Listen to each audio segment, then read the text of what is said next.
In our teaching, there are three things that we cannot delay. So it's mentioned, the number two is that any dead body, quickly solve it. My name is Mr. Muhammad Amir Ali. I've been handling funeral for the past 20 years. In a Muslim funeral, things have been done fast enough. So if someone passed away in the mornings and they request for a doctor to come over to certify the death, then I have to arrange for one. And then the doctor will go over, certify and download the death certificate and everything. So we should be done within 4 to 5 hours the most. We don't go more than that unless necessary. There is no embalming, there's just washing, wrapping up the body, prayer and bury. That's it. There's 4 items in a Muslim funeral. Hi, my name is Ilham.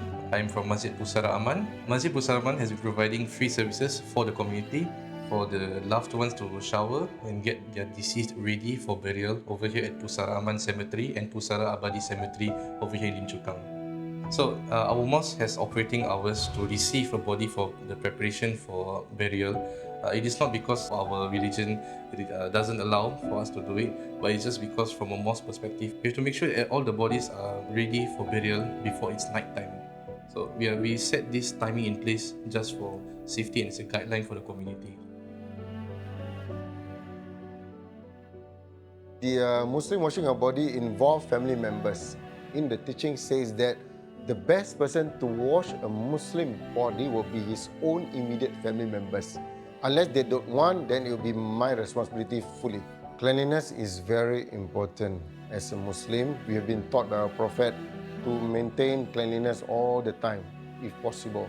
We wash body by counting the number of waters being used, which is minimum of 3 parts of water. First water, second water will be soap and rinse. The final water will be water mixture with camphor.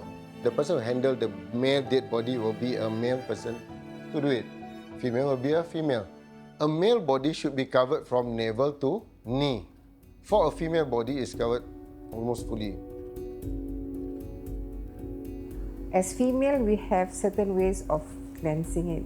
And then about covering of the head. We have to cover the hair. So we have to put on, we call it hijab. The rest is the same. The sequence, the process, it's all the same. After the cleaning, showering with number 2. We are advised to use white color. Why? Because white looks clean. When we shroud a body, we make sure nothing of him or her is to be seen by others. It should be totally covered and secure. We secure everything by end of the head, 1 string, end of the feet, 1 string, middle will be 3 string. We always secure the knot on the left of the dead body and not on the right. Why is that so? Because when we put a body in the ground, the Muslim body will be tilted right side down onto the soil. The left side, all the knots will be facing the sky. Then we can release one by one. It's not needed anymore. So before we bury it, after being shrouded, we just expose the face for them to see and to kiss. And that is also a very difficult moment right now to share with you. You are allowed to cry without sound. Your tears can flow, but you cannot say utter word. You just remain silent and cry. We follow our Prophet. He did observe his son who died. He was very near his son and he's very, very sad. He said, I'm a human. I'm sad right now because my son died, but I'm not going to say a word. I just look at him, I cried, but I remain silent. It's being followed until today. After the final viewing, all is done. We don't just go and close the face like that. We have to ask permission from the immediate family member, then I will close. The most important of all the parts is the prayer right now. That prayer is not meant for us. It's meant for the person itself. It's meant for forgiveness of that person. And then the prayer will straight away proceed to speeches. The speech will be the most sad part. For the deceased, there is no family members or friends who will pray over them. The mosque will get as much more staff or congregants as possible that are around in the mosque for us to pray upon the deceased, because we treat the deceased like our own brother or sister. We'll bring the body over by hearse van right to the side of the road, main road here.